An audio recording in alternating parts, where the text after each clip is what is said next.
Boa noite a todos. É uma satisfação voltar a casa. Agradeço o convite, mas antes de começar a palestra, eu vou pegar um gancho desse texto tão bonito. Eu já trabalhei um pouco com esse texto. Só lembrando aí para quem que o amor pediu carona e não ganhou. O primeiro barco foi a vaidade, né?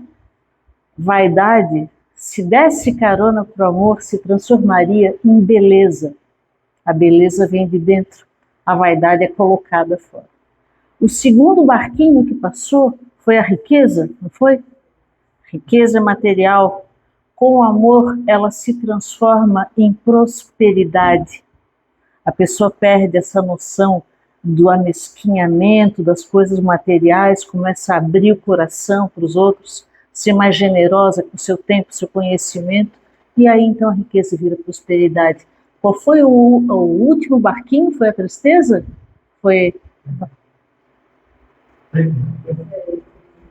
Quem? Não, outro que negou a carona para o amor. A alegria. A alegria é esfuziante, né? É fugaz, como na canção, é rápida. A alegria temperada com amor se transforma em felicidade, daquelas coisas que duram, das coisas perenes. Mas a alegria não quis ir. Mal sabe ela que ela acaba logo ali adiante. As nossas alegrias são curtinhas. A nossa felicidade possível é a proximidade com que a gente vive a lei divina. E o último barquinho que negou carona para o amor era a tristeza, lembram? Se a tristeza juntasse a mão do amor, ela se transformaria em resignação. Não é essa a lição de amor que nós damos aos irmãos enlutados que entram por essa porta? Isso é só para aproveitar o gancho, porque eu gosto demais da conta desse texto. E sobre tempo, uma resposta muito comum quando a gente pergunta, vejo que a casa está empenhada em realizar estudos, né? Coisa magnífica. Aí a gente pergunta para a pessoa, mas tu estudas? Eu não tenho tempo. E aquele tempo que você fica lá no joguinho eletrônico dizendo que é para relaxar? E o tempo na frente da novela que não ensina nada para ninguém? E o tempo com a leitura que não é edificante, com a música que não é de boa qualidade? Porque música tem para todo gosto, né? É uma questão de tempo. Sobre o tempo, o Herculano Pires, que talvez seja um dos maiores escritores da doutrina espírita, eu trouxe uma frase, não sei porquê, não tem nada a ver com o meu tema, mas eu trouxe, então eu vou usar. Ele diz que com esse argumento, me falta tempo, por falta de estudo, de dedicação ao estudo, os espíritas estão fazendo com que Kardec vire um desconhecido. As pessoas têm preguiça de estudar o Pentateuco kardeciano. Jesus vira um desconhecido dos cristãos. Moisés, um desconhecido dos judeus. Até o ponto em que Deus fica desconhecido pelos homens. Então isso é para pensar com o que a gente tem feito com o nosso tempo. Mas sobre o tempo, eu quero dizer para vocês que o judaísmo já tem hoje 5.726 anos. Sim, eles contam o tempo anterior a Moisés. E essa é a primeira revelação. Revelação vem do latim velum, véu. Então, desvendar, tirar um véu, revelar, trazer à luz, retirar o véu. Porque entre os judeus nasce Jesus. É o primeiro povo que se dedica a uma coisa chamada monoteísmo. O homem primitivo, por desconhecimento, na sua simplicidade, ele colocava divindade em tudo que ele não conseguia explicar. Então o trovão era um deus, as árvores eram deuses, o mar, um deus do mar, né? As plantações, as plantas, as flores, a fertilidade, para tudo tinha divindade. E entre os judeus, por uma intuição muito forte a Abraão, intuição aí, uma mediunidade mesmo, Abraão fica numa caverna durante 3 anos meditando. E quando ele sai, o sol brilha e ele pergunta, mas será esse realmente o Deus?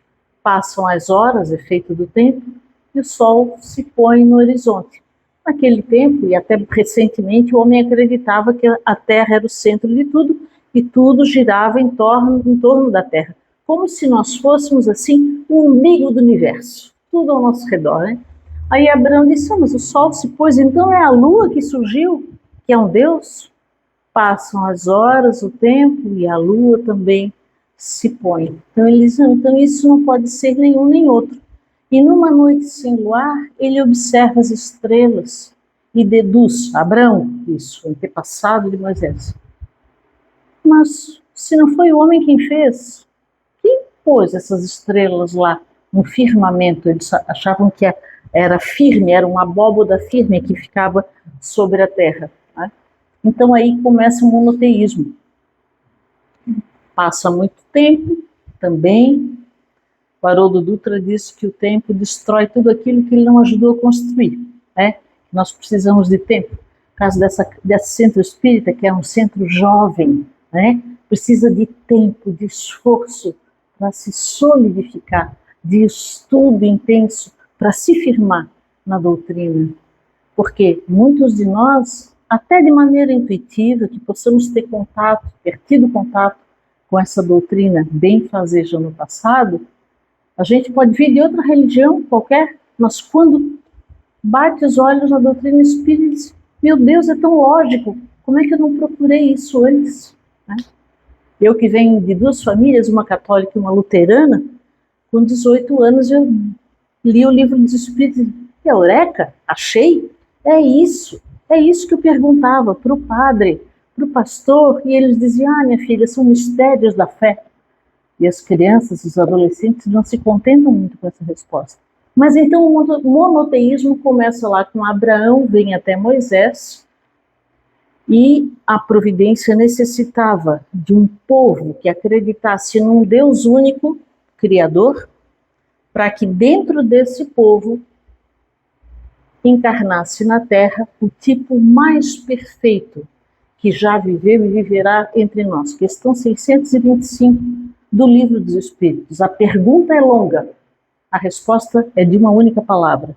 Qual o tipo mais perfeito que viveu na Terra? E os Espíritos dizem, Jesus. É a resposta mais curtinha, eu já procurei todas elas, para ver se é realmente a resposta de uma palavra. Jesus, o tipo mais perfeito. Mas vamos lá então, no tempo de Moisés, a história não pode cravar com exatidão o tempo em que ele viveu. A gente não encontra em nenhum local, só aqui está enterrado o Moisés, há coisas que se perdem no tempo. Aqui, isso aqui é a minha cola, eu colo de mim mesma, né? Ele viveu aproximadamente entre o século 15 e 14 antes de Cristo, ou seja, de 1400 até 1301, ou de 1300 a 1201, por aí. A gente não pode definir exatamente. O que trouxe Moisés? Um senso de justiça. Porque antes da lei do talião, não havia nem proporcionalidade entre crime e castigo. Eu roubo sua galinha, você mata meu filho. Era possível. Aí a lei do talião, já é um avanço. Arrancou meu olho, vou lá e arranco o olho também. Matou meu filho, vou lá e mato seu filho também. É a justiça? Não, mas já era um passo adiante na evolução, na compreensão do homem. Moisés reforça, para aquele povo que está escravizado dentro do Egito, viveu lá 400 anos, os últimos 60 foram de escravidão. Isso já está bem documentado. A existência de um Deus único, soberano, um Senhor, um orientador de todas as coisas. Isso, as leis de Sinai. Aquela tábua, a gente conhece como 10 mandamentos, né? Mas pouca gente sabe que os mandamentos dentro do judaísmo, além dos 10, tinha mais 603. Sim, 613 mandamentos. Mas que acho que um povo simples no meio do deserto tinha tanto mandamento.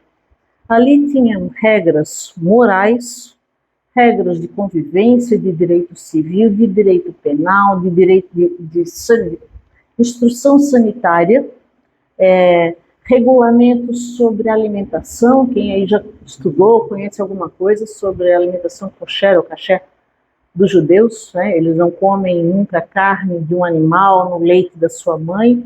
Regras que tinham um fundamento de caráter sanitário, vamos dizer assim. Então era lei para tudo. Por que ele precisava de tanta lei, esse povo?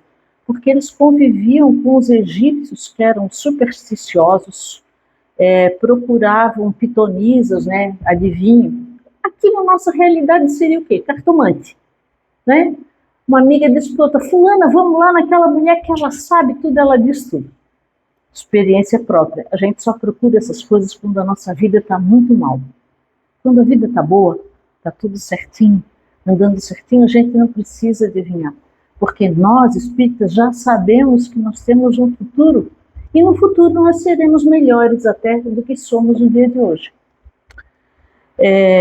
Só que Moisés, para reforçar as leis civis, penais, criminais, sanitárias, utiliza sempre a figura de um Deus que é Senhor dos exércitos, que é vingativo.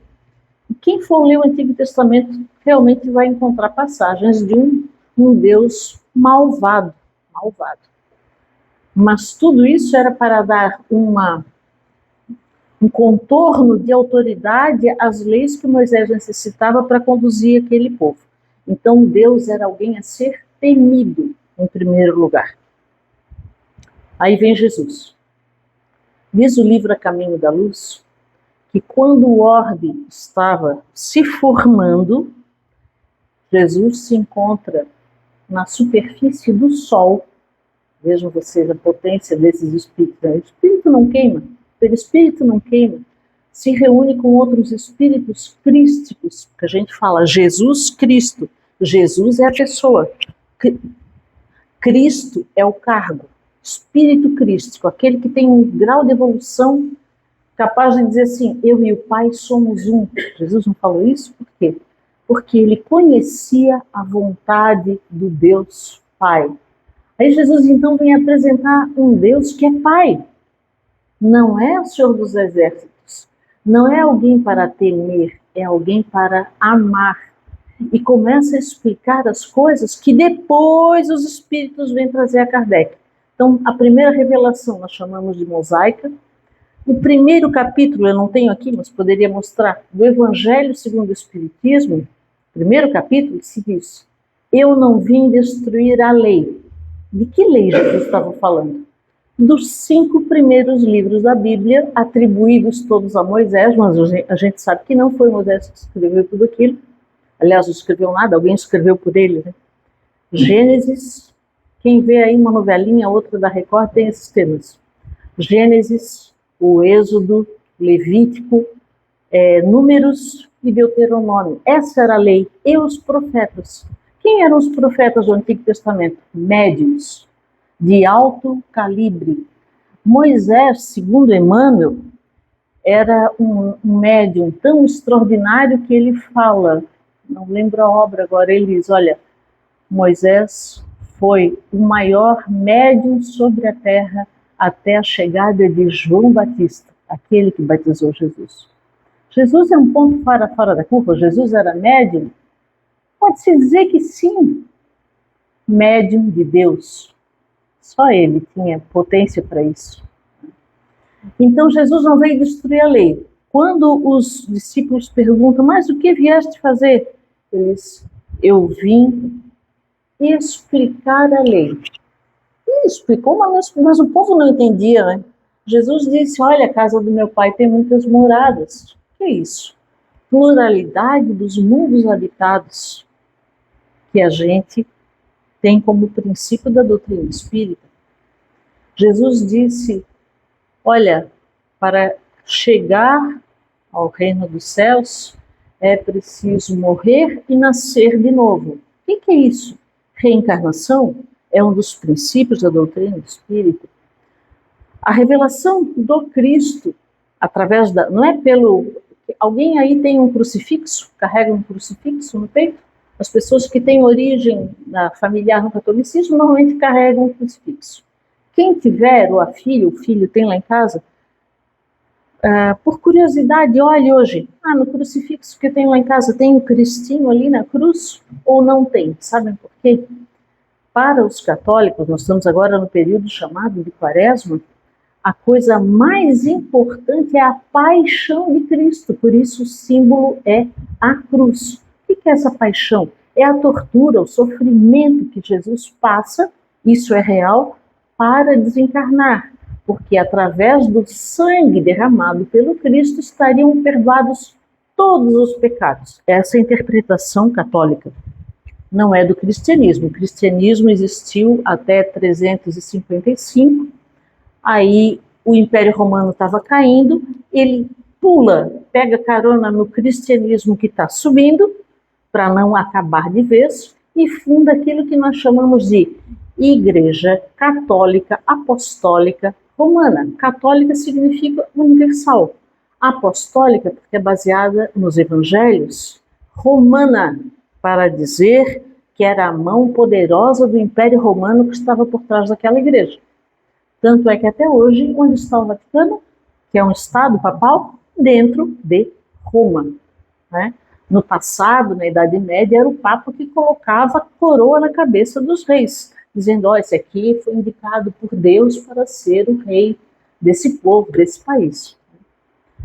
Se não fosse a Igreja Católica, provavelmente o mundo teria se esquecido de Cristo. Mas o catolicismo não é perfeito. O próprio espiritismo não é? Por quê? Porque é conduzido por homens, e todos nós erramos. Então, esse movimento cristão, até 355, 400, aceitava como factual o fato de alguém desencarnar da sua alma, sua psique, sobreviver e encarnar logo ali na frente. E aí, como o imperador romano desse concílio lá de Niceia, ele casou-se com uma meretriz.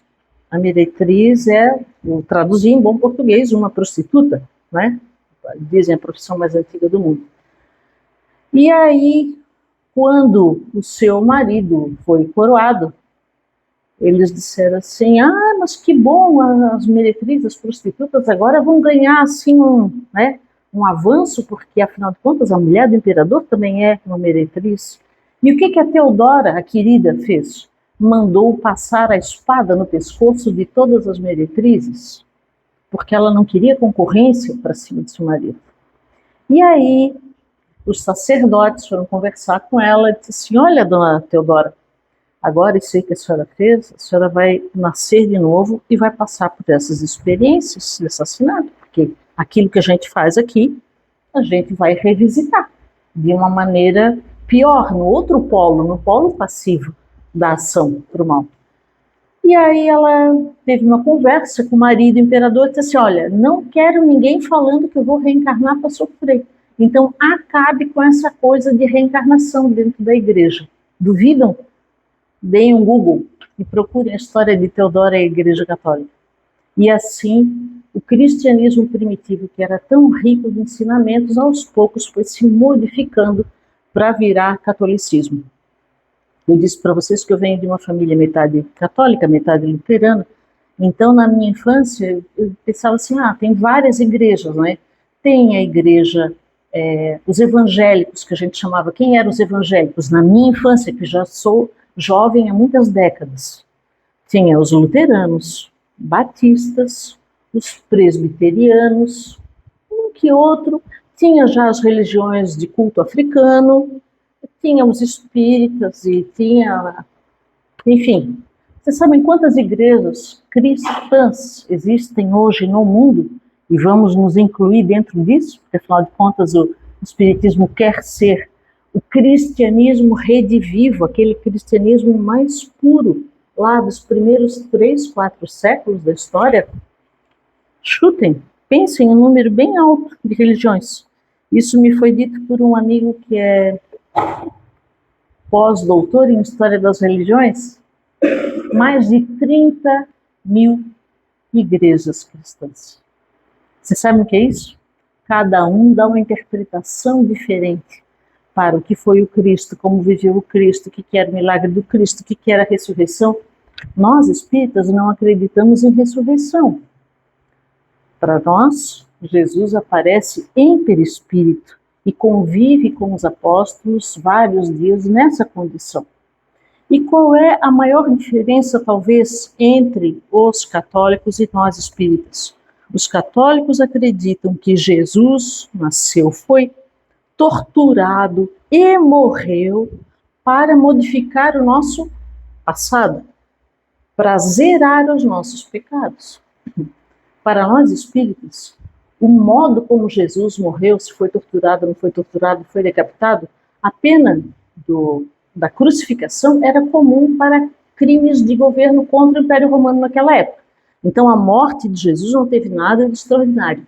Extraordinária foi a vida dele, os exemplos que ele deixou, as palavras que ele deixou, a fala por metáforas para ensinar as pessoas e com o tempo as pessoas irem compreendendo o que significavam aquelas parábolas. Para nós espíritas, o nosso passado passou e ele vai voltar na nossa vida. E se a gente fez coisas erradas, a gente vai se defrontar com esse erro no outro polo da relação. Aquilo em que nós somos algozes, de alguma maneira, não exatamente, nós seremos convidados a passar por. Para quê? Para, dentre outras coisas, evoluir. Para, se já arrependidos, que a gente passe por uma expiação, expie esses males, para finalmente entrar em conciliação com a nossa consciência. Os católicos dizem, não, porque todo mundo vai ficar num descanso eterno, morreu, descansou. Para nós espíritas não é assim. Ninguém descansa após a morte. Cristo disse, eu trabalho, meu Pai trabalha sempre. Os espíritos relatam num livro chamado Céu e Inferno, que é o quarto do Pentateuco Kardeciano, que para um espírito minimamente evoluído, ficar parado no mundo espiritual seria uma tortura sem fim. Porque o ímpeto de melhorar, de compreender, de fazer mais, de ser uma melhor versão de si, está entranhado na nossa consciência. Eu estou apontando aqui para a cachola, porque o cérebro é o órgão de manifestação da mente. A mente é do espírito. Então, se a gente tiver uma destruição nesse aparelho aqui, neste corpo, a minha consciência não pode mais trabalhar. Mas, mesmo com o cérebro danificado, no momento do sonho, eu desdobro e no mundo espiritual eu não estou com a cabeça deformada. A minha consciência está ali. Razão pela qual, às vezes, a gente olha as crianças que têm paralisia cerebral mais séria, síndromes de diversa natureza, que impossibilita várias coisas da vida delas, a gente esquece que esses espíritos, quando desdobram, eles estão rígidos do outro lado. Compreendem, têm a percepção, as emoções. O que acontece? Assim como um grande virtuoso, por exemplo, o nosso irmão, seu nome é Gilberto, que toca divinamente seu violão, ele é um musicista. Mas eu posso dar para ele um violão que só tenha 3 cordas. Ele vai conseguir tocar direito? Não. É isso que acontece com aqueles que nascem em corpos afetados por síndrome deformados. O conhecimento está todo ali dentro, mas eles não conseguem expressar. Então, muitas vezes as crianças não conseguem falar, não conseguem andar, tem uma série de limitações, mas são espíritos rígidos. Daí aumenta a nossa responsabilidade no trato com eles, porque eles também estão em rota de desenvolvimento. Todos estamos. Gente, eu já estourei meu tempo, tenho mais 5 minutos? Isso. É que não dá para falar de 3 revelações. Cara, eles levaram só 5.000 anos para fazer isso. Quem sou eu para falar disso em meia hora? Então a gente vai no picadinho assim. Então, se a missão de Moisés era a justiça, a de Jesus, como diz Emmanuel, é a lição insuperável do amor. É a maneira como ele viveu. Ele não veio para limpar o nosso passado, ele veio para nos mostrar o nosso futuro. Ele desencarna, 3 dias depois ele aparece em perispírito. Quer prova maior do que essa de que há vida depois da morte. As pessoas dizem assim, mas eu não acredito nesse negócio de vida após a morte. Ninguém vem para contar. É o que mais tem. São os que vêm para contar. Quem trabalha na casa, trabalho mediúnico, sabe disso melhor que ninguém. E nesse livro Céu e Inferno que eu mencionei, a segunda parte do livro são só os espíritos contando a vida que tem hoje e o que causou o sofrimento ou a alegria que eles vivem hoje no mundo espiritual. Então Jesus veio para explicar, exemplificar a lei e dar uma lição de amor. Aí, vejam a pessoalidade, Moisés uma pessoa, Jesus uma pessoa, encarnada, muito melhor que todo mundo, mas uma pessoa. Após o século XVIII, que é conhecido como o século das luzes, um grande boom na ciência mundial, enfim, nos artefatos, no desenvolvimento humano, vem o conhecimento dos espíritos, no início do século XIX. Mesas girantes lá no interior dos Estados Unidos, e as meninas se comunicavam com espíritos, meninas mesmo, adolescentes.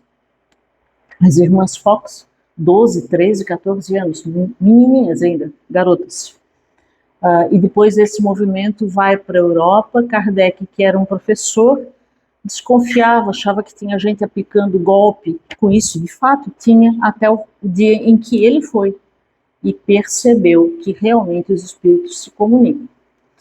Então, o espiritismo vem para confirmar, explicar, desenvolver tudo o que Cristo disse e fez pelas novas leis da natureza. Mas quando tinham sido descobertas essas leis naturais?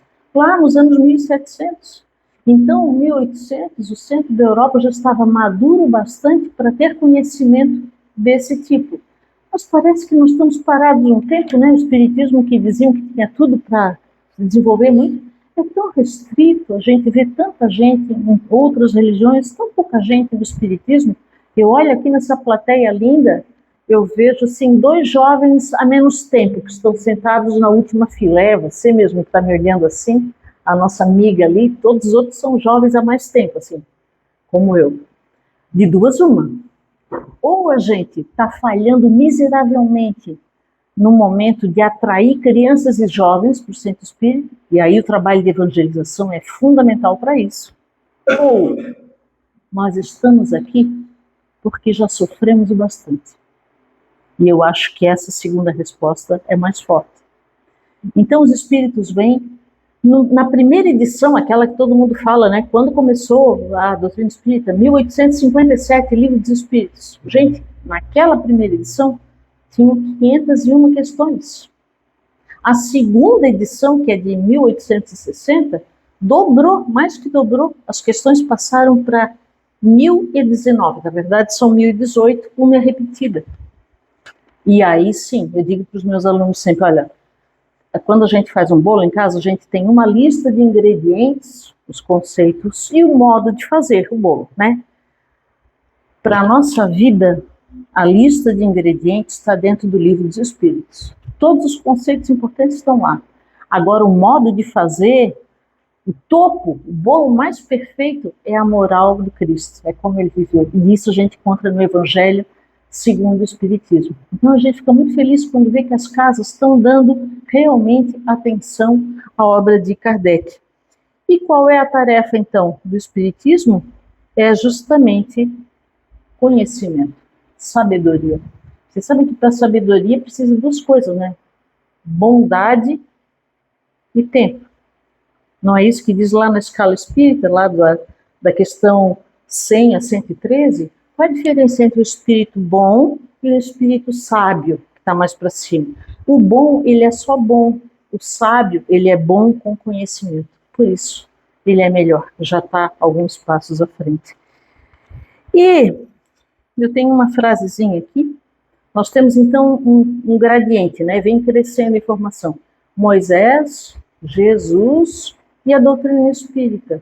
E nós estamos voltando aqui, porque provavelmente no passado a gente estava jogando os livros espíritas na fogueira. O último ato da Inquisição foi em Barcelona, o Alto de Barcelona, um bispo lá mandou queimar todos os livros da doutrina espírita disponíveis. Ele fez um benefício enorme.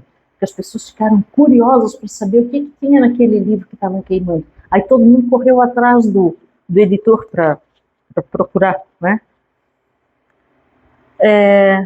Nós temos uma frase que está lá no Invisível, do Leon Denis, que diz assim: o Espiritismo não será a religião do futuro, e sim o futuro das religiões. O que nós esperamos? Que todo mundo compreenda, mesmo não sendo espírita, que fora da caridade não há salvação. Que salvação é essa? Essa salvação foi prometida por Deus.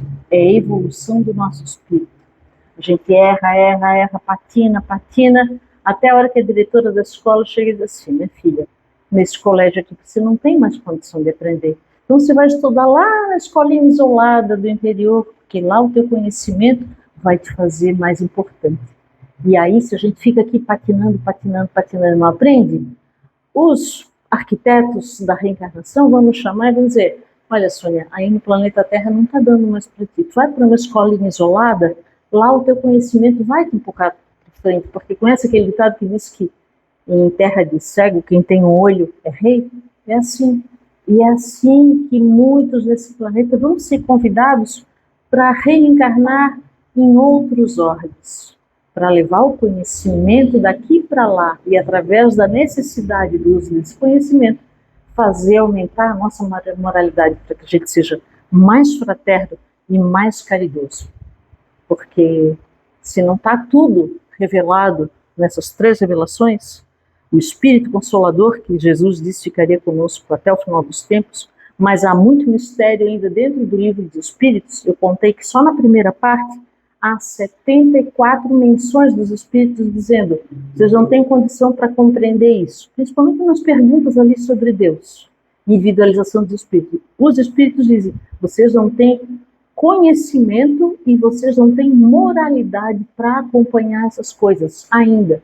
Então eu, Sônia Maria, suspeito que há outras revelações no futuro. Quem viver, verá.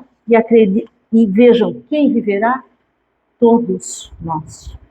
O próprio Cristo já disse: o que morre é só o corpo, nosso espírito fica. Então que a gente use bem o nosso tempo para fazer as melhores escolhas, para poder evoluir, para ir talvez para um planetinho melhor, para reencarnar nesse planeta aqui, quando ele já estiver melhorado. Muito obrigada pela atenção de hoje. Que Deus nos abençoe sempre.